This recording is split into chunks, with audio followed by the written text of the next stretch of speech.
Hello guys, आपका स्वागत है मेरे चैनल में। अपन चैप्टर 4 पढ़ रहे थे, कंप्यूटर कोड्स।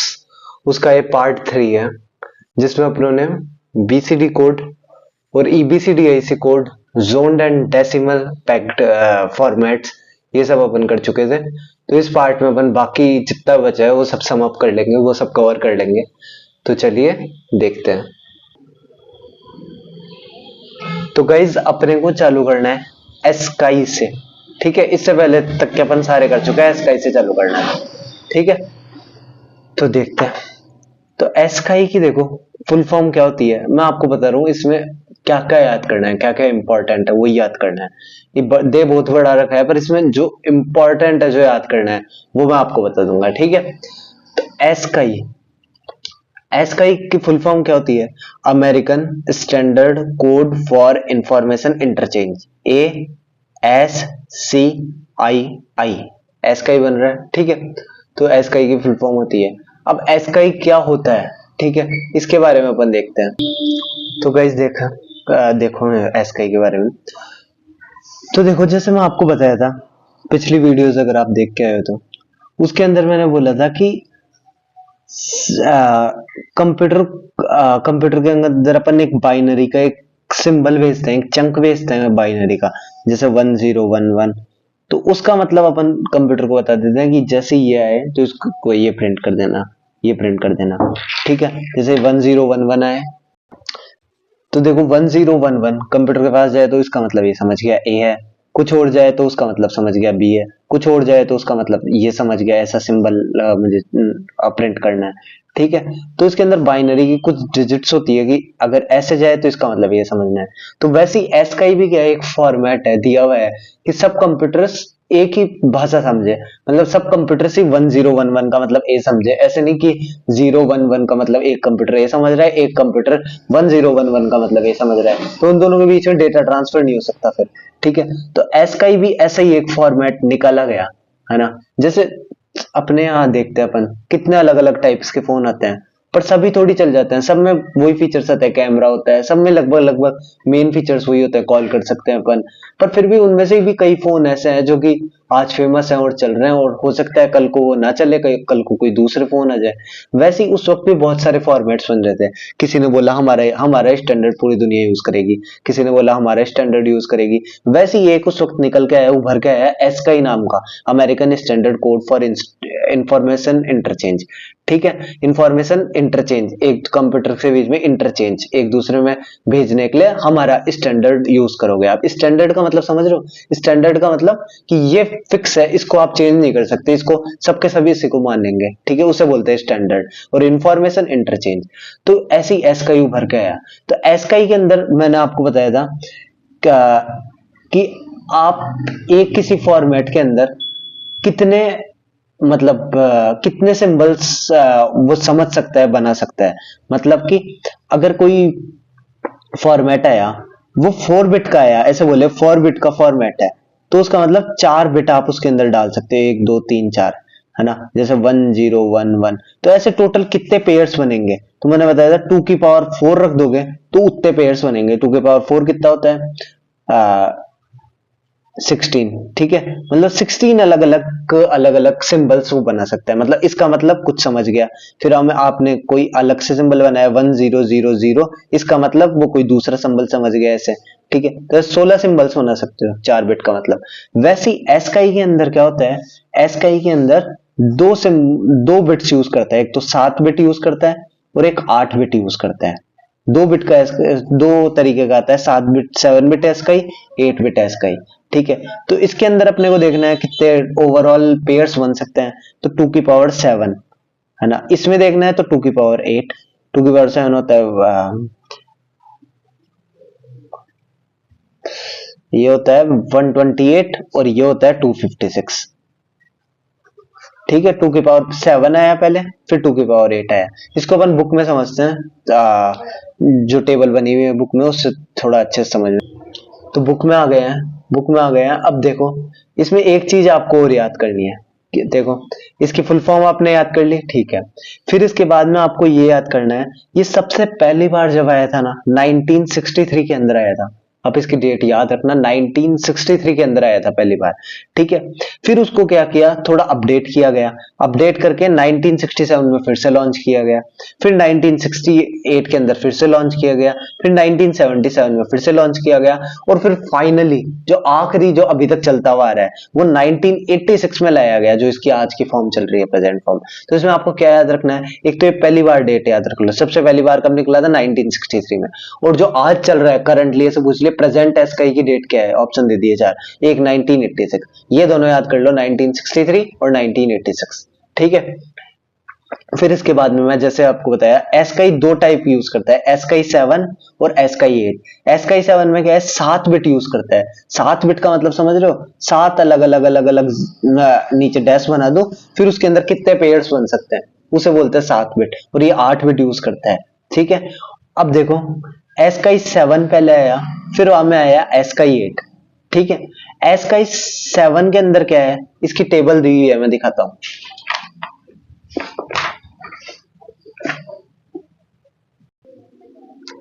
ये देखो गाइस, ये टेबल दे रखी है, तो इसके अंदर क्या बता रखा है वो देखो। मैंने बोला 7 बिट आना चाहिए,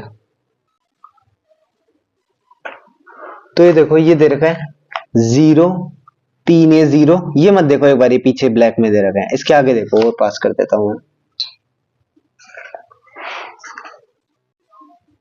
ठीक है, और जूम भी कर देता हूं।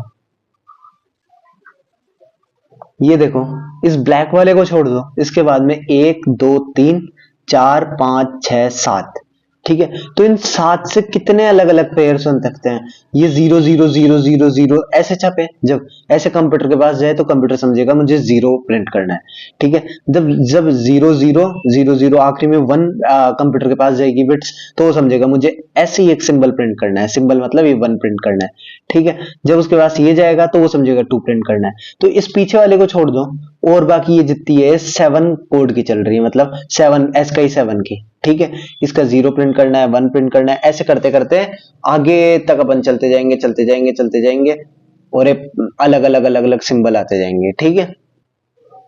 और फिर इसके आगे एक हेक्साडेसिमल वैल्यू और दी हुई है, जैसे मान लो ये एक, इसको हटा दो पीछे वाले 0 को, और एक ये जैसे नंबर आया 0 0 0 बिट आई 1 0 1 1, ठीक है, 1 0 1 1, तो इसकी हेक्साडेसिमल वैल्यू क्या होगी, ठीक है, इसकी हेक्साडेसिमल वैल्यू होगी 0b। कैसे निकाली, इसका मतलब क्या हुआ, मैं आपको निकालना सिखाया था, इसका मतलब हुआ 11, और 11 को अपन बोलते हैं b, और इसका मतलब हुआ 0, ठीक है। ये ऊपर हेक्साडेसिमल वैल्यू थी, कैसे थोड़ा गलत बता दिया, यहाँ पे 0 0 0 0 जब आएगा ना, तो इसका मतलब होता है नल कैरेक्टर, मतलब कुछ भी प्रिंट नहीं होगा, ठीक है। ऐसे ही मान लो आपने जैसे जैसे आपने कंप्यूटर के पास गई ये वाली बिट 0 0 1 0, ये पीछे का छोड़ दो, 0 1 0 1 0 1 1, अगर 7 बिट एस का यूज करता है कंप्यूटर तो उसका मतलब प्लस प्रिंट होगा, ठीक है। आपने जैसे लिख दिया 0 1 1 0 0 0 0, ठीक है, ये कंप्यूटर के पास भेजा तब जाके 0 प्रिंट होगा। ऐसे ही आपने मान लो 1 1 0 0 0 0 0 0, ये प्रिंट कर दिया तो आपके पास ऐसा सिंबल प्रिंट हो जाएगा, ठीक है। और इनके सामने हेक्साडेसिमल वैल्यू दी हुई है, इसको बोलेंगे 0, इसको बोलेंगे 6, ठीक है। हर की हेक्साडेसिमल वैल्यू दी हुई है और हर के सिंबल्स दिए हुए हैं कि इससे क्या प्रिंट होगा, ठीक है।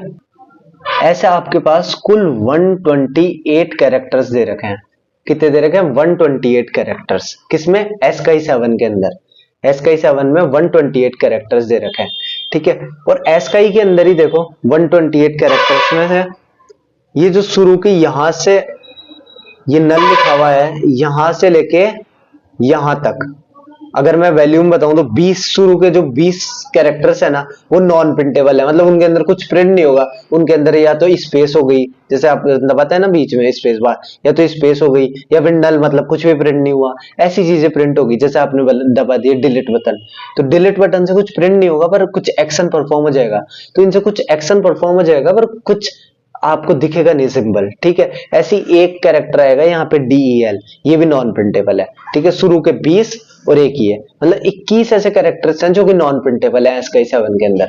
अगर पूछ ले क्वेश्चन कि कितने ऐसे कैरेक्टर्स है SKI7 में जो कि नॉन प्रिंटेबल है, तो आप बता देना 21 ऐसे कैरेक्टर्स हैं जो कि नॉन प्रिंटेबल है। ठीक है, दूसरी बात,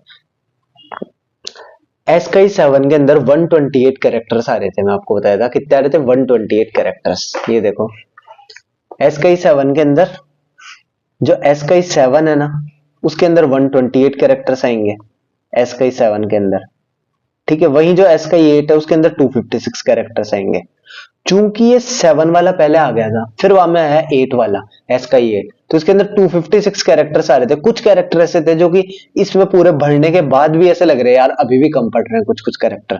फिर SKI8 आया, पर वो देखे अब SKI8 में वैल्यूज तो भर देंगे ठीक है, पर किस फॉर्मेट में पड़ा है, ऑलरेडी SKI7 पड़ा है, तो किसी के पास SKI7 हो और SKI8 वाला आना, उसको 8 में इंफॉर्मेशन भेजनी है, तो कैसे भेजेगा अगर अपन कुछ भी कर दे। मान लो SKI7 के अंदर अपनों ने बोल रखा है कि जैसे ही है ना, क्या बोलते हैं, जैसे ही मैं ये प्रिंट करूं 0101011 तो प्लस प्रिंट हो, और SKI8 के अंदर अपनों ने लिख दिया 0101011, जैसे ही कंप्यूटर के पास जाए वो समझे इसका मतलब डिवाइड। ठीक है, तो ऐसा प्रॉब्लम हो जाएगी। तो उन्होंने क्या किया, उन्होंने ये किया कि SKI8 के अंदर जो शुरू के 128 कैरेक्टर्स है ना, उनको सेम रखा जो SKI7 में था। SKI7 में था वही कैरेक्टर्स रखा, उसके बाद जो चेंजेस आगे लाने थे वो उसके बाद से लाए 129 कैरेक्टर से 256 कैरेक्टर तक। बाकी शुरू के 128 कैरेक्टर वो सेम थे।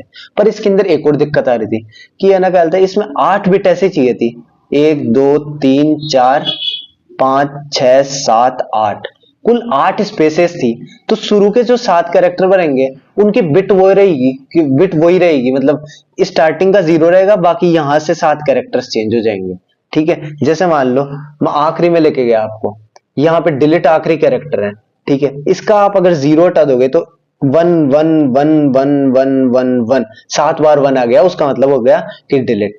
ठीक है, मतलब पूरा 1 आ गया, यहां तक ये 0 ही है। ठीक है, तो इन्होंने क्या किया, जो आखिरी कैरेक्टर होगा ना उसको अपन 0 रख लेंगे। ठीक है, और बाकी जैसे 7 में चल रहा था वैसा का वैसा ही फॉर्मेट रखेंगे। ठीक है, तो ये 0 रख लिया। अब इस 0 का मतलब क्या है, इस 0 का मतलब यह है कि या तो इधर 0 आ गया या फिर इसमें पैरिटी बिट आ जाएगी। अब पैरिटी बिट क्या होती है ये समझो, पैरिटी बिट आ जाएगी, या तो इधर 0 आ जाएगा या फिर इधर पैरिटी बिट आ जाएगा। तो पैरिटी बिट क्या होती है, इसकी मैं जस्ट एकदम ग्लांस दे रहा हूं, एक हल्का सा इंफॉर्मेशन दे रहा हूं पैरिटी बिट क्या होती है। पैरिटी बिट देखो क्या होती है, जब अपन इंफॉर्मेशन भेजते हैं ना इधर से उधर नेटवर्क के थ्रू या किसी के भी थ्रू, ठीक है, तो बीच में गए कुछ डिस्टरबेंस आती है। जैसे मान लो अपनों ने एक इंफॉर्मेशन भेजी इस सिटी से, एक दूसरी जयपुर से अजमेर भेजी अपनों ने एक इंफॉर्मेशन। ठीक है, तो उसके अंदर बीच में कितने ऑब्स्टेकल्स आएंगे कि बीच में मान लो बीच में कोई बिल्डिंग आ गई या टावर आ गया, तो इंटरफेरेंस आते रहते हैं बीच बीच में, तो उनकी वजह से पूरी वो डिस्टर्ब हो जाता है, वो बिट चेंज हो जाती है, डिस्टर्ब हो जाती है। तो उस कारण एक पैरिटी बिट आती है जो कि क्या करती है, खुद खराब होके उनको बचा लेती है बाकी बची हुई बिट को। ठीक है, तो पैरिटी बिट क्या है, दो टाइप की होती है, इवन पैरिटी बिट और ऑड पैरिटी बिट। इसके बारे में अपन बाद में डिटेल में डिस्कस करेंगे, इसी बुक के अंदर है आगे, बाद में डिटेल में डिस्कस करेंगे। पर इवन पैरिटी और ऑड पैरिटी दो टाइप की होती है। इवन इसके अंदर इतना देन रखा पैरिटी बिट, बस ये बता रखा है या तो ये 0 की तरह इस्तेमाल होगी या फिर ये पैरिटी बिट की तरह इस्तेमाल होगी, इवन पैरिटी या ऑड पैरिटी। इवन पैरिटी क्या करती है, अगर बिट 101 मतलब टोटल अगर अपन गिने कहां कहां पे 1 आ रहा है, वो अगर 2 की टेबल में आ रहा हो, इवन आ रहा हो, तो कोई दिक्कत नहीं है ना। और अगर वो ऐसा हो रहा हो कि 1011 अब कितना आ रहा है, 1 2 3, तो ये ऐसे नहीं सहना चाहती, ये क्या करती है, इवन में कन्वर्ट कर देती है एक और 1 लाके।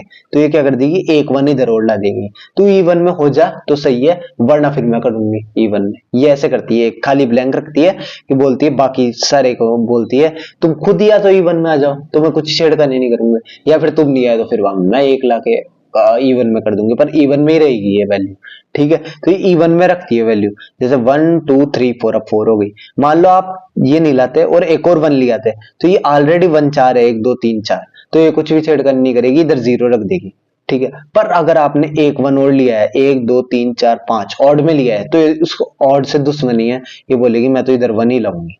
ठीक है, मतलब ये इवन में कन्वर्ट करती है, या तो खुद हो जाओ या फिर मैं करूंगी। ठीक है, वैसे ये ऑड पैरिटी क्या करती है, ये ऑड में कन्वर्ट करती है, मतलब वन वन दे रखा है, इवन इसको सहना ही नहीं है, तो ये यहाँ पे वन लगा देगी। अगर आपने यहाँ पे एक्स्ट्रा वन ले लेते हैं, ठीक है, ऑड में तो ये सही है, तो ये यहाँ पे जीरो ले लेगी। तो ऐसे दो होती है, इवन पैरिटी या ऑड पैरिटी। तो ये आखिरी बिट जो एसकाई 8 के अंदर है, वो या तो जीरो की तरह इस्तेमाल हो जाती है या फिर पैरिटी बिट की तरह इस्तेमाल हो जाती है। ठीक है, तो यही दे रखा है एसकाई के अंदर। इसके अंदर अब आपको क्या क्या याद करना है वो मैं बता देता हूँ। Guys exam point of view से मैं बता दूं, फुल फॉर्म याद कर लेना, American standard code for information interchange. ठीक है, आपको ये याद करना है, अंसी अंसी बोलते हैं इसको, अमेरिकन नेशनल स्टैंडर्ड इंस्टीट्यूट। ठीक है, अंसी क्या है, एक ऑर्गेनाइजेशन है जो कि स्टैंडर्डाइज करती है कि भाई है ना किसी भी फील्ड, किसी भी चीज को कि है ना डालते हैं उसके पास, जैसे कई लैंग्वेजेस होती है, सी लैंग्वेज, सी प्लस प्लस, वो है ना उनको स्टैंडर्ड कर दिया अंसी ने, कि बोल दिया हमने तुम्हें स्टैंडर्ड का सर्टिफिकेट दे रहे हैं कि तुम्हारी लैंग्वेज स्टैंडर्ड है। अब किसी को भी सी लैंग्वेज यूज करनी पड़ेगी किसी भी कंप्यूटर में, तो वो तुम्हारी कंपाइलर से करेगा, तुम्हारे पास इसका कॉपीराइट है, तुम्हारे पास इसका क्लेम है। ठीक है, तो अंसी क्या है, स्टैंडर्ड बनाती है चीजों को। अब ये एक ऑर्गेनाइजेशन है, ऐसी और भी है दुनिया में ऑर्गेनाइजेशन, पर ये एक फेमस है, तो इसकी बात अपन करते हैं, है ना। कईयों को की है इसने, तो अंसी ने क्या किया, इसको एसकाई को स्टैंडर्ड किया 1963 के अंदर। कब किया, 1963 के अंदर। ठीक है, ये याद रखना, 1963 में सबसे पहली बार स्टैंडर्डाइज्ड किया था। ठीक है, उसके बाद कई रिवाइज्ड वर्जन आए 1967 में, 68 के अंदर, 77 के अंदर, और फाइनली 1986 के अंदर जो आज अपना प्रेजेंटली अवेलेबल जो एसकाई है वो आ गया। ठीक है, तो आपको इसमें दो चीजें याद रखनी है, 1963 में पहली बार किया था अंसी ने इसको क्या बोलते हैं स्टैंडर्डाइज्ड, और दूसरी बार और फाइनल बार मतलब 1986 के अंदर किया था। अंसी की full form American national standard institute. ठीक है, इसके अलावा क्या याद रखना है आपको, ये याद रखना है दो टाइप के होते हैं, एसकाई 7, एसकाई 8। एसकाई 7 का मतलब 2 की पावर 7, 2 की पावर 8, यानी इसके अंदर 128 कैरेक्टर्स आते हैं, इसके अंदर 256 कैरेक्टर्स आते हैं। ठीक है, till ASCII 7 characters the last 8 bit, मतलब है ना क्या बोलते हैं, वो जो मैं बताया था, एसकाई जो 8 है उसके अंदर 128 कैरेक्टर्स वही रहेंगे जो एसकाई 7 में थे, उसके बाद चेंज होंगे, और आखिरी का जो जीरो, आखिरी की जो वैल्यू है वो या तो जीरो की तरह यूज होगा या पैरिटी बिट की तरह यूज होगा। ठीक है, इसके बाद आपको क्या याद रखना है, इसके बाद इतनी बड़ी टेबल दे रखी है, पर पूरी टेबल आपको याद नहीं रखनी, आपको सिर्फ ये याद रखना है इनकी डिजिट्स, कि 0 से जो 9 आता है वो कौन सी वैल्यू में आता है, तो उसका हेक्साडेसिमल वैल्यू दे रखा है 31 से 39 के बीच में आएगा। ठीक है, जो भी, जैसे 0 का मतलब 31, फिर 31 को आप कन्वर्ट कर लो हेक्साडेसिमल में। ठीक है, 31 को कन्वर्ट करना आता है ना, 1 को 0001, 3 को 0011। ठीक है, तो अपन 31 का अगर हेक्साडेसिमल 31 वैल्यू देखें तो यहाँ पे आ रहा है, यहाँ पे आ रहा है 1, जिसकी वैल्यू आप कन्वर्ट कर लेना 3 और 1 को। ठीक है, तो आपको याद ये रखना है, तो इस वजह से आपको 0 से 9 तक याद रहेगा, कैपिटल ए से कैपिटल जेड तक याद रहेगा, स्मॉल ए से स्मॉल जेड तक याद रहेगा, सिर्फ आप अगर इनके हेक्साडेसिमल वैल्यू याद कर लिए तो। ठीक है, तो 0 से 9 का भी आप पूछ ले कि भाई 5 का आप वो बताओ कि एसकाई के अंदर क्या लिखते हैं उसको, तो आप समझ जाओगे। पहले इसको 31 से 39 के बीच में है, तो 31 से चालू करेंगे, 31, 32, 33, 34, 35, फिर 35 को आप कन्वर्ट कर देना। ठीक है, तो वो उसकी क्या बोलते हैं बाइनरी के अंदर नंबर होता है एसकाई का। तो आपको सिर्फ ये टेबल याद रखनी है, 0 से 9 को बोलते हैं 31 से 39 हेक्साडेसिमल में, ए से जेड तक को बोलते हैं 41 से 5a तक, ए को कन्वर्ट करना आता है ना, ए का मतलब होता है 10। ठीक है, 41 से 5a तक। स्मॉल केस में, लोअर केस में ए से स्मॉल ए से स्मॉल जेड वाले हैं उनको 61 से 7a तक हेक्साडेसिमल है। किसी भी कन्वर्ट करना है, जैसे बी को क्या लिखते हैं, तो 62 का आप वो बाइनरी लिख दो, तो वही इसका लोअर केस में कंप्यूटर समझेगा। ठीक है, तो आपको ये 3-4 चीजें याद रखनी है जो मैं आपको बताया। ठीक है, ये याद रख लिए तो एसकाई आपका कंप्लीट है। ठीक है, अब अपन पढ़ते हैं एसकाई के आगे। ठीक है, आपको इतना ही याद रखना है, वैसे आई थिंक इतना पूछेंगे नहीं और कुछ, बाकी ये मेजर है कि 0 से 9 कैपिटल ए से कैपिटल जेड और स्मॉल ए से स्मॉल जेड। ठीक है, आपको यही याद रखना है मेनली। ठीक है, अब अपन आगे चलते हैं। गाइस देखो एग्जांपल 4.6 है ना, इसमें बोल रहा है गर्ल, इसका आपको एसकाई के अंदर हेक्साडेसिमल वैल्यू लिखनी है। और इसी की आपको वो लिखनी है, बाइनरी में वैल्यू लिखनी है। तो अपन गर्ल की वैल्यू कैसे लिखेंगे? तो देखो सबसे पहले आपको ये पता होना चाहिए कि ये कितने नंबर पे आता है, GIRL ABCD के अंदर। तो अगर अपन गिने तो ABCD के अंदर भी देखो कन्वर्ट करने का तरीका बता रहा हूँ। ABCD में G कितने पे आता है? ABCDEFG कितने पे आया? 7वें नंबर पे आया, तो इसके नीचे 7 लिख दो। I कितने पे आता है? G के बाद में HI, मतलब 3 3 6 3 9, 9 पे आता है, ठीक है। R कितने पे आता है? GHIJKLMNOPQR, ठीक है। कितने आ गए? 3 2 6, 3 3 9, 3 4 12, 3 5 15। गाइस देखो अपन ये जो लिख रहे हैं है ना, वो तो सही है, पर इसमें एक जो दिक्कत है आपको, इसमें क्या है, चंक्स में बटे हुए हैं चीजें स्काई के अंदर, 16 के अंदर बटे हुए हैं। वैसे इसको याद करने की जरूरत नहीं है गाइस, जो मैं बताया ना उतना याद कर लो, इतना नहीं पूछेंगे। फिर भी आपको अगर याद करने की इच्छा है तो आप ये कर सकते हो, क्या है, 16 पार्ट में बटे हुए हैं, ए से लेके ओ तक, है ना। 41 से लेके 4F तक, बस एक एट दी रेट एक्स्ट्रा आ रहा है, ठीक है। 4F तक जा रहा है, ठीक है। 16 में बटे हुए हैं ये सारे के सारे। फिर इसके बाद में पी से चलते जा रहे हैं अपन Z तक, है ना। 5A तक बटा हुआ है, ये देखो Z तक 5A तक बटा हुआ है। फिर इसके बाद में स्मॉल में याद करने पड़ेंगे आपको, A से O तक 6F तक बटा हुआ है। फिर हमें P से Z तक 7A तक बटा हुआ है, ठीक है। तो मतलब ये ABCD भी अलग अलग टुकड़ों में बटी हुई है। तो आपको अगर याद करना है तो आप ये याद कर सकते हो कि A से O तक 41 से 4F तक, ठीक है। P से Z तक, ये वैसे मैं याद नहीं कर रखा, तब मैं आपको बता रहा हूँ, Z तक 5A तक, ठीक है। क्योंकि अभी तक इतना कोई क्वेश्चन आया नहीं एग्जाम में, अब आ नहीं रहा, मतलब ऐसे तो नहीं आ रहा कि इतना डायरेक्ट BCD ऐसे से आ सकता है, इससे तो अभी तक नहीं आया, ठीक है। Z तक FA तक, A से 61 से, है ना, O तक 6F तक, ये याद कर लेना आप अगर करना चाहते हो तो। A से मैं आपको बाकी फोर्स नहीं करूंगा इसमें, O तक 61 से 6F तक, P से, है ना, Z तक 7A तक।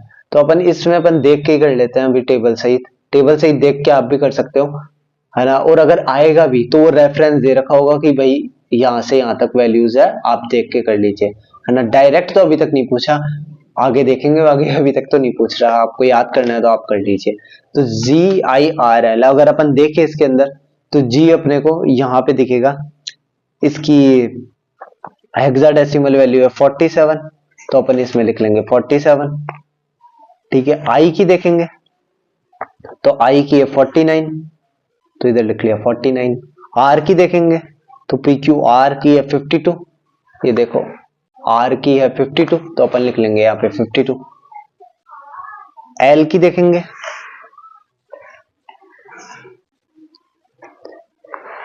ये देखो LJKL, ठीक है। L की देखेंगे तो 4C, ठीक है, 4C। फिर इनके अपन वैल्यूज कन्वर्ट कर लेंगे, ठीक है। तो देखो 4 का मतलब क्या क्या होता है, 1 0 0 1 0 0। 7 का मतलब क्या होता है, 0 1 1 1, ठीक है। 4 का मतलब क्या होता है, 0 1 0 0।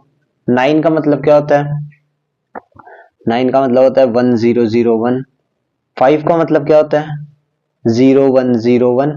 2 का मतलब क्या होता है, 0 0 1 0। 4 का मतलब क्या होता है, 0 1 0 0। सी का मतलब क्या होता है, सी का मतलब होता है 12। 12 को कैसे लिखते हैं, 1 1 0 0, ठीक है। तो ये इसकी बाइनरी वैल्यू हो गई, ठीक है। ऐसे अपन गर्ल को कन्वर्ट करेंगे। इसके आगे एक और एग्जांपल दे रखा है कि एस्काई 8 के अंदर अब जॉन, इस वर्ड को कन्वर्ट करके बताओ, जॉन, ठीक है। तो जॉन का भी अपन देख लेते हैं। जे कहां पे आएगा, जे आएगा 4A पे, ठीक है। तो अपन लिख लेंगे 4A, ठीक है। ओ कहां पे आएगा, तो MNO, ओ आएगा 6F पे, तो अपन लिख लेंगे 6F। H कहां पे आएगा, आई सॉरी सॉरी सॉरी, ये कैपिटल में है, वो मैं स्मॉल ले लिया था। ओ, ओ इधर की साइड 4F पे आ रहा है, तो 4F पे। H किस पे आएगा? H किस पे आएगा? ये गाइस मैं कैपिटल ले रहा हूं, ठीक है, और इसमें स्मॉल पूछा है, ठीक है, तो फिर अपन ने को स्मॉल ही लेना पड़ेगा। ये मैं कैपिटल लिखा हूं, स्मॉल लेना पड़ेगा, मतलब अपने को JOHN, ठीक है, जॉन, स्मॉल में जो लिखते हैं अपन जॉन, ये वाला लेना पड़ेगा, ठीक है, और जे भी वही JOHN, ठीक है। तो जे को अपन कैसे लिखेंगे स्मॉल के अंदर? तो जे को अपन देखो, ये रहा जे, जिसको बोलते हैं 6 से, तो यहाँ पे लिख लेंगे 6 से। ओ को कैसे लिखते हैं? ओ को कैसे लिखते हैं? तो ओ देखो 6F, तो यहाँ पे लिख लेंगे 6F। एच को कैसे लिखते हैं? एच को अपन देखेंगे तो यहाँ पे दे रखा है 68, तो ये लिख देंगे 68, ठीक है। एन को कैसे लिखते हैं? तो एन को अपन ने देखेगा 60, तो यहाँ पे लिख लेंगे 60, ठीक है। फिर इसको कन्वर्ट कर देंगे। 6 को कैसे लिखते हैं बाइनरी में? तो अपने पास आएगा 0 0 1 1 0। ए को कैसे लिखते हैं? ए मतलब 10, 10 को कैसे लिखते हैं? 10 को लिखते हैं 1 0 1 0। 6 को 0 1 1 0। एफ, एफ का मतलब 15, एक एक एक एक, ठीक है। 6 को कैसे लिखते हैं? 0 1 1 0। 8 को कैसे लिखते हैं? 8 को लिखते हैं 1 0 0 0। 6 को लिखते हैं 0 1 1 0। ई को कैसे लिखते हैं? ई मतलब 14, 14 को लिखते हैं 8 12 13 14, ठीक है। तो ये इसका बाइनरी हो गया। तो ये गाइस फाइनली मैं एक टेबल भी बना दिया हूँ आखिरी में। अगर आपको याद करना है इसका में भी, अगर कोई पूछ ले क्वेश्चन, तो आप कैसे कर सकते हो? ए से ओ तक 41 से 4F, पी से जेड तक 50 से 5 है, ए से स्मॉल ए में स्मॉल ए से स्मॉल ओ तक 61 से 6F, और स्मॉल पी से स्मॉल जेड तक 70 से 7 है। इनकी हेक्साडेसिमल्स वैल्यू है, इससे आप डायरेक्ट निकाल लोगे कैलकुलेट करके कि क्या है। तो अगर आपका क्वेश्चन आ गया तो आप ये टेबल याद कर लीजिएगा, ठीक है। अब अपन चलते हैं इसके आगे। गाइस अब देखते हैं यूनिकोड के बारे में, ठीक है। यूनिकोड होता है यूनिवर्सल कोड। अब देखो एस का 16 वो 8 बिट थी ना, उसके अंदर क्या दिक्कत आ रही थी? मतलब दिक्कत तो कुछ ही नहीं आ रही थी, उसके अंदर पर सिंबल्स कम पड़ रहे थे। सिंबल्स मतलब सिंबल भी लगभग आ गए थे। उसके अंदर ये हो रहा था कि इंग्लिश स्पेसिफिक थी वो एस का ही, ठीक है। मतलब इंग्लिश के कैरेक्टर्स तो आ रहे, पर किसी को हिंदी लैंग्वेज में लिखना हो, किसी को रशियन में लिखना हो, किसी को पारसी में लिखना हो, किसी को फ्रेंच में लिखना हो, किसी को स्पेनिश में लिखना हो, किसी को अरेबिक में लिखना हो, तो उसके लिए उसके अंदर वर्ड्स नहीं थे इनफ, ठीक है। तब क्या किया गया? 8 बिट को बढ़ा के यूनिकोड में 16 बिट ला दिया गया। 16 बिट के अंदर एक जो वर्ड होगा ना, वो 16 बिट लेगा, एक कैरेक्टर, एक कैरेक्टर 16 बिट लेगा। 16 बिट मतलब 2 बाइट लेगा एक कैरेक्टर, एक सिंगल कैरेक्टर 2 बाइट लेगा, ठीक है, वर्ड को लेने के लिए। पर इससे फायदा क्या हुआ? इससे फायदा ये हुआ कि इसके अंदर बहुत सारे कैरेक्टर्स आने लग गए, मतलब 2 की पावर 16 कैरेक्टर्स आने लग गए, जो कि 63,000 ऐसे करके कुछ होता है। 2 की पावर 16 कैरेक्टर्स आने लग गए, जो कि बहुत थे, इनफ थे, जिसमें ऑलमोस्ट सारी लैंग्वेजेस कवर हो गई थी इस फॉर्मेट के अंदर, यूनिकोड के अंदर, ठीक है। अब यूनिकोड में 2 की पावर 16 कैरेक्टर्स,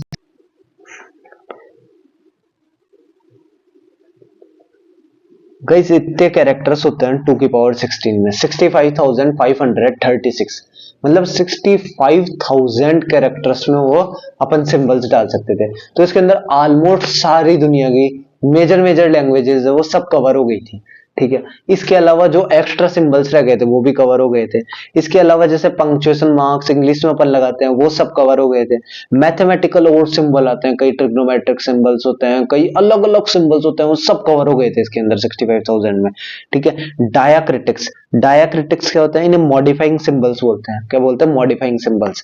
जैसे कि टिल्डे ऑपरेटर, ये क्या है? आपको अगर कोडिंग पढ़े हुए हो तो उसमें एक डिस्ट्रक्टर आता है, तो उसके अंदर अपन यूज करते हैं टिल्डे ऑपरेटर का। इसे मॉडिफाइंग, इन्हें मतलब डायाक्रिटिक्स होते हैं जो कि मॉडिफाइंग ऑपरेटर्स के लिए यूज होता है, जैसे कि टिल्डे ऑपरेटर। तो डायाक्रिटिक्स भी सारे कवर हो गए थे। ये आप जस्ट देख लेना कि है ना, किस किस के अंदर, अगर मान लो कोई ऑप्शन में पूछ लिए कि यूनिकोड के अंदर कौन से कैरेक्टर्स इनमें से यूज हुए हैं, तो उसमें लिख दिया डायक्रिटिक्स, तो आप मार्क कर सकते हो। तो आप जस्ट याद रख लेना, ये कवर हो गए थे। इसके अलावा सारी लैंग्वेजेस कवर हो गई थी। इसके अलावा ये प्राइवेट यूज के लिए कुछ अपने को कैरेक्टर्स दिया था। प्राइवेट यूज का मतलब जैसे अपन चाहते हैं कि अपना एक खुद का सिंबल हो, जो अपन, जैसे मान लो अपन खुद का सिंबल कंप्यूटर में डालना चाहते हैं कि अपन बहुत ज्यादा फेमस पर्सनैलिटी बन गए, अब अपना एक सिंबल बन गया, अपना एक लोगो अपनों ने क्रिएट किया था बहुत साल पहले, जो कि आज बहुत फेमस हो चुका है और हर कंप्यूटर में डालना चाहते हैं, तो अपन उसके लिए प्राइवेट यूज के लिए भी अपन ले सकते हैं। वो तो पूरी दुनिया के लिए, खुद के लिए अपने को लेना है। मान लो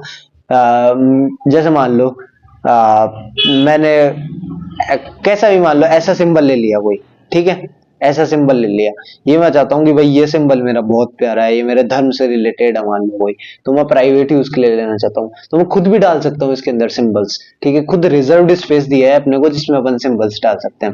इसके अलावा बाई डायरेक्शनल, मतलब जैसे अरेबिक भाषा आप देखे हो, उर्दू वगैरह लिखते हैं, वो इधर से लिखना चालू करते हैं, ऐसे ऐसे ऐसे ऐसे ऐसे, ठीक है, तो उनके लिए भी अलग से है ना क्या बोलते हैं, उसने रिजर्व कर रखा है कि है ना क्या बोलते हैं, ये अरेबिक ऐसी भाषाओं के लिए, बाई डायरेक्शनल भाषाएं भी इसके अंदर इंक्लूड है।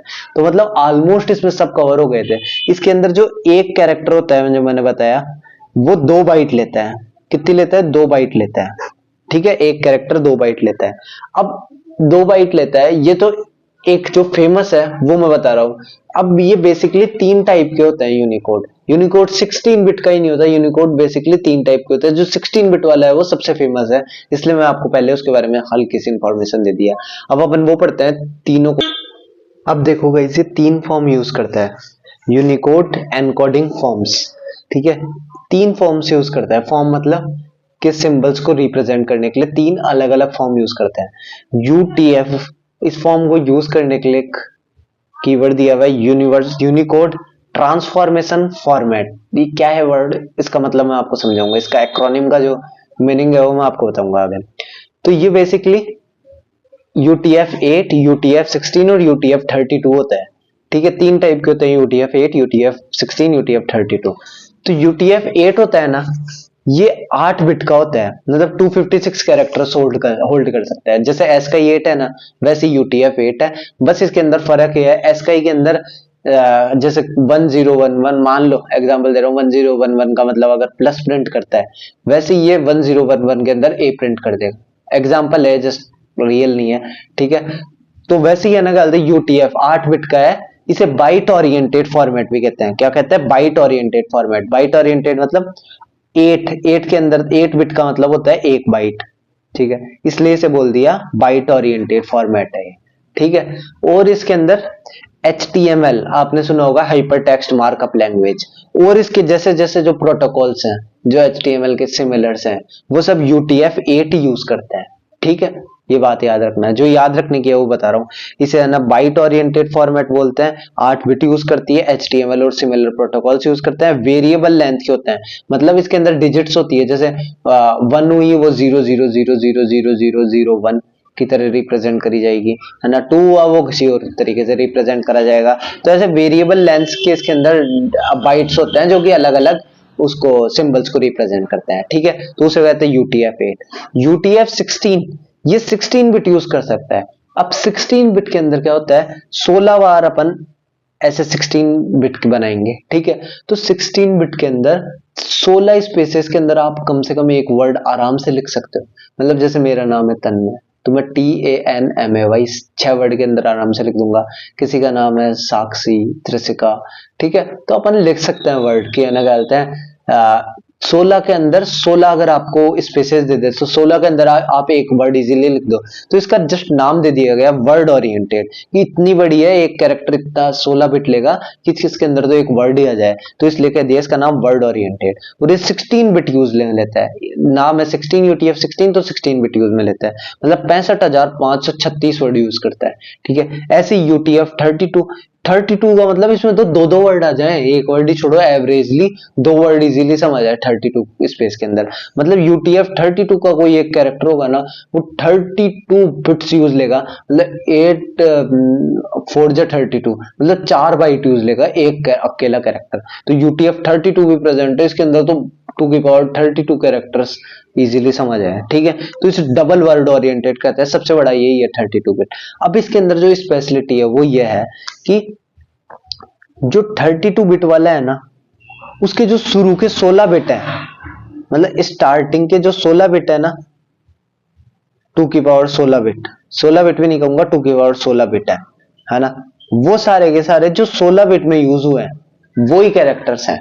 ठीक है, ऐसे ही जो 16 बिट वाला है ना, उसके जो स्टार्ट के 2 की पावर 8 कैरेक्टर्स हैं वो यूज हुए हैं जो कि 8 बिट इसके अंदर UTF-8 के अंदर यूज हुए थे। ठीक है, मतलब 256 कैरेक्टर वही है जो इसके अंदर यूज हुए थे। मतलब ये ऐसे बना है 8 बिट, इसके अंदर शुरू के 8 बिट इसके हैं, है ना, या फिर कह ले शुरू के ना 2 की पावर 16 बिट इसके हैं, फिर इसके बाद इसके अंदर चेंज हुए हैं।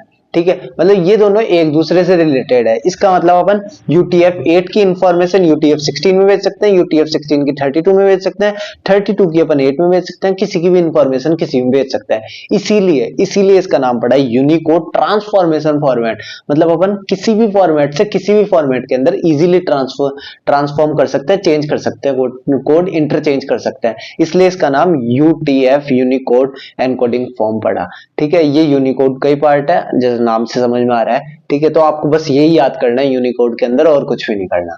ठीक है, तो अपन आगे चलते हैं। इससे पहले मैं आपको बताया था यूनिवर्सल कोड, इन सबको भी ध्यान में रख लेना, बस इतना ही है यूनिकोड में। अब अपन इसके आगे चलते हैं।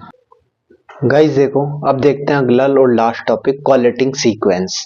ये क्या है? देखो, अभी तक अपनों ने जितनी भी चीजें पढ़ी है ना, BCD कोड, ABCD ऐसी कोड, एसकाई, इन सब के अंदर क्या है, प्रायोरिटीज दे रखी थी। ये बेसिकली प्रायोरिटी पे बेस्ड है। प्रायोरिटी जानते हो ना, मतलब कौन ज्यादा बड़ा है, कौन ज्यादा ऊंच नीच का फर्क, उसे कहते हैं प्रायोरिटी। ठीक है, तो हर के अंदर अलग अलग प्रायोरिटी दी गई, हर के अंदर स्टैंडर्ड कोड बनाए गए, किसी की क्या मर्जी थी, किसी की क्या मर्जी थी। तो BCD जो कोड बना ना, उसमें बोला गया कि A से जो Z तक की वैल्यू है, ठीक है, उसकी ज्यादा प्रायोरिटी होगी 0 से 9 तक की वैल्यू से। EBCD AC कोड में बोला गया 0 से 9 तक की वैल्यू है, उसकी ज्यादा प्रायोरिटी रहेगी A से Z तक की वैल्यू। ठीक है, और एसकाई में बोला गया सबसे ज्यादा प्रायोरिटी रहेगी स्मॉल केस लेटर्स की, फिर रहेगी लार्ज केस लेटर्स की, फिर रहेगी 0 से 9 तक की। ठीक है, अभी कैसे पता चला मुझे? ये मुझे ऐसे पता चला, एक मैं टेबल सीखा था जिससे मैं कन्वर्ट कर पा रहा था किसी भी वैल्यू को किसी भी वैल्यू में। ठीक है, तो BCD के अंदर क्या था, मेरे पास A से I तक को मैं 3 बोलता था, यानी 1 1, ये जोन था, याद करो। ठीक है, 6 बिट था जिसमें 2 बिट तो मैं जोन को दे रहा था और 4 बिट के अंदर मैं वैल्यू लिख रहा था। ठीक है, तो A से I जब भी मुझे दिखता तब मैं जोन लिखता 3, J से R जब भी मुझे दिखता तो मैं लिखता जोन 2, S से Z जब भी मुझे दिखता तो मैं लिखता जोन 1 यानी 0 1, 0 से 9 जब भी दिखता तब मैं लिखता जोन 0 यानी 0 0। ठीक है, तो यहां से अपन साफ देख रहे हैं 3 2 1 0, मतलब एक की प्रायोरिटी सबसे ज्यादा, ऐसे करते करते नीचे घटी जा रही है, और 0 से 9 की सबसे कम है। ठीक है, अब इसके अंदर स्मॉल केस लेटर्स नहीं है। ठीक है, इसके अंदर केवल ये दे रखे थे, तो अपन यही याद कर रहे हैं। इसमें क्वेश्चन भी पूछेंगे तो कैपिटल या इसमें ही पूछेंगे। ठीक है, क्वेश्चन कैसे पूछेंगे वो मैं आगे बताऊंगा। EBCDIC कोड में क्या पढ़ा आप लोगों ने, A से I तक की वैल्यू को 12 बोलते हैं 1 1 0 0, है ना, J से R तक की को 13 बोलते हैं 1 1 0 1, S से Z तक की को 14 बोलते हैं 1 1 1 0, 0 से 9 तक की को 15 बोलते हैं 1 1 1 1। ठीक है, यहाँ पे अपने को ये समझ में आया 15 सबसे ज्यादा प्रायोरिटी है 0 से 9 तक की। ठीक है, फिर है A से Z तक की। ऐसे ही अपनों ने एसकाई में पढ़ा 0 से 9 तक की हेक्साडेसिमल होती है 31 से 39, A से Z तक की कैपिटल में A से Z तक की होती है 41 से पाई पे, स्मॉल में A से Z तक की होती है 61 से 7 है। ठीक है, यहाँ पे सबसे ज्यादा प्रायोरिटी स्मॉल ए की, फिर कैपिटल ए की, फिर 0 से 9 तक की। अब ये आपको क्यों याद रखना है, सिर्फ ये याद रखना है किसकी प्रायोरिटी ज्यादा है। ठीक है, ये या तो आपको टेबल से याद आ जाएगा या फिर ये आप याद कर लीजिए। क्यों? क्योंकि ये क्वेश्चन में काम आएगा, क्योंकि अब अपन एग्जाम्पल देखने वाले हैं जो आने वाला है, तो अपन इसका एग्जाम्पल देखते हैं। गाइस देखो, अगला एग्जाम्पल इसका समझते हैं। इसमें बोल रहे हैं कि 23A1 और 1A, अपने को कैरेक्टर्स के सेट कैरेक्टर्स दिए हैं। ठीक है, और अपने को बोल रहा है इसको EBCDIC के अंदर जचाओ कि किसकी प्रायोरिटी ज्यादा होगी, कोलेटिंग सीक्वेंस बनाओ इसका। ठीक है, तो अपनों ने जो टेबल देखी थी इसके अंदर EBCDIC के अंदर दे रखा है कि 0 से 9 तक की वैल्यू ज्यादा प्रायोरिटी रखती है, फिर A से Z तक की रखती है। ठीक है, इस बात को ध्यान में रखते हुए अपन इसको जचाते हैं। ठीक है। अब जैसे डिक्शनरी में चचाते हैं ना, पहली चीज को पहले देखते हैं फिर बाद में देखते हैं, फिर सेकंड वाले को, मतलब इसमें प्रायोरिटी अपन पहले इन कैरेक्टर्स को देंगे, ठीक है। तो इनमें देखें 2A1, और अपने को पता है 0 से 9 तक की ज्यादा प्रायोरिटी होती है, मतलब अपने को 23 या 1A में से चचाना पड़ेगा पहले, किसमें से, या तो इसमें 23 में से या 1A में से, सबसे पहले ही पहला सबसे बड़ी बड़ी वैल्यू, ठीक है।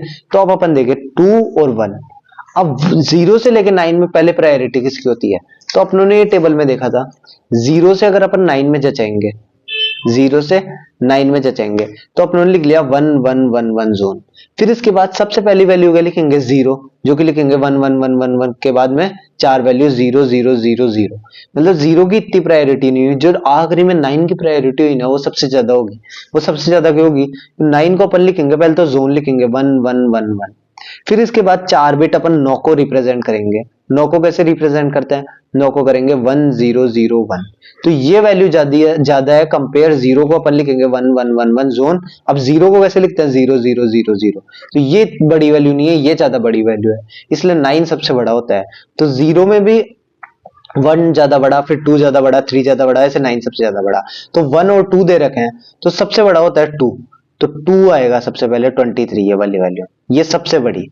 फिर इसके बाद में ये बचा है तो 1 है, फिर इसके बाद में आखिरी में बचा है A1 तो A1, तो ये इसकी सीक्वेंस हो गया जचाने का, यही दे रखा है क्या, 23 सबसे बड़ा, फिर 1 है, फिर हमें A1, ठीक है, यही अपनों ने लिखा था। फिर हमें अपन अगले एग्जाम्पल पे चलते हैं। अब गाइस अगला एग्जाम्पल दे रखा है, ये कुछ अपने को दिए हैं कैरेक्टर्स और बोला है एसकाई के अंदर इसका कोलेटिंग सीक्वेंस बनाओ, इसको जचाओ। तो एसकाई के अंदर अगर अपन इस टेबल में देखें तो सबसे ज्यादा प्रायोरिटी होती है स्मॉल लेटर्स की, फिर कैपिटल की, फिर 0 से 9 की, सबसे ज्यादा स्मॉल की, फिर कैपिटल लेटर्स की, फिर 0 से 9 तक की, ठीक है। तो इस हिसाब से जचाते हैं अपन, ठीक है। तो सबसे ज्यादा प्रायोरिटी जो बता रखा है वो बता रखा है ए की, स्मॉल कैल लेटर्स की। तो स्मॉल लेटर्स देखो सबसे आगे आगे कहां पे है, ठीक है। इनमें देखना जैसे ये पहली डिजिट दे रखी ना यूनिट, ये वाली डिजिट, ठीक है, तो इनको देखना, इनको इनको इनको, ये बाद वाली कोई इतनी प्रायोरिटी नहीं होती, पहले सबसे पहली वाली की होती है प्रायोरिटी। तो इनमें अगर अपन देखें स्मॉल लेटर्स के कौन कौन से है, वो सबसे पहले आएंगे, ये देखो ये रहा पहला ए, ये ए दिख रहा है। फिर आगे देखे तो ये एक और दिख गया ए, ठीक है। ये दो ही दिख रहा है मुझे जो कि शुरू में स्मॉल लेटर्स में आ रहा है, ठीक है, और कोई सा ही नहीं आ रहा। अब इन दोनों के अंदर कंपेयर करेंगे, ए के बाद एक में दे रखा है 2, एक में दे रखा है ए। अब मुझे पता है 2 न्यूमेरिकल्स की वैल्यू ज्यादा होती है कि कैपिटल लेटर्स की, तो मुझे साफ दिख रहा है कैपिटल लेटर्स की ज्यादा होती है, मतलब सबसे बड़ी बड़ी जो वैल्यू होगी वो होगी ए, ठीक है। उसके बाद में चूंकि 2 ही है तो इसको किसी से कंपेयर करना नहीं है सॉरी, तो अपन लिख देंगे A2। अब इसके बाद चलते हैं, ये दोनों तो हो गए, टिक लग गए। अब अपन देखते हैं इसके बाद प्रायोरिटी है कैपिटल की, तो कैपिटल ए कहां पे आ रहा है, यहां पे आ रहा है, ठीक है। इनको मैं रॉन्ग कर देता हूं, मतलब हो चुके हैं, ठीक है, यहां पे आ रहा है। और कहां पे आ रहा है कैपिटल ए, यहां पे आ रहा है, इन दो के अंदर आ रहा है कि मतलब कैपिटल लेटर्स, ठीक है। अब अपन इन दोनों में कंपेयर करेंगे, इसके आगे आ रहा है 1, इसके आगे आ रहा है ए, तो मुझे साफ साफ पता है ए की वैल्यू अपन ज्यादा मानते हैं, तो अपन लिखेंगे ए, ठीक है, ये हो गया। अब इसके बाद चूंकि ये एक बचा है तो अपन लिख देंगे A1, ठीक है, इसको मैं रॉन्ग कर देता हूं। अब इसके बाद देखते हैं अपन, इसके बाद अपने पास बचे 23, 1A और 2A। तो इसके अंदर से 2 की वैल्यू ज्यादा होगी, 1 की होगी, 2 की होगी ना, आपको पता है 1 की वैल्यू से ज्यादा 2 की वैल्यू होती है, 2 की वैल्यू से ज्यादा 3 की वैल्यू होती है, 3 की वैल्यू से ज्यादा 4 की वैल्यू होती है। तो 23 और 2A में से अपन कंपेयर करेंगे, चूंकि इसमें पहले 2 आ रहा है, इसमें 1 आ रहा है, तो इन दोनों में कंपेयर करेंगे। अब इसमें आगे दे रखा है 3, इसमें आगे दे रखा है A, तो अपने को पता है A की सबसे ज्यादा होती है, तो अपन लिखेंगे 2A, ठीक है। फिर उसके बाद में अब इससे तो कंपेयर करना नहीं है, इसमें 2 दे रखा है पहले, तो साफ साफ इससे बड़ा है, तो 23 लिख देंगे, ठीक है। और साफ सबसे आखिरी में लिखेंगे 1A, ठीक है। तो ये इसका सीक्वेंस हो गया, ठीक है, समझ में आ गया। तो ये था कोलेटिंग सीक्वेंस। इसी के साथ मैं करता हूं lecture finish. Thank you and have a nice day.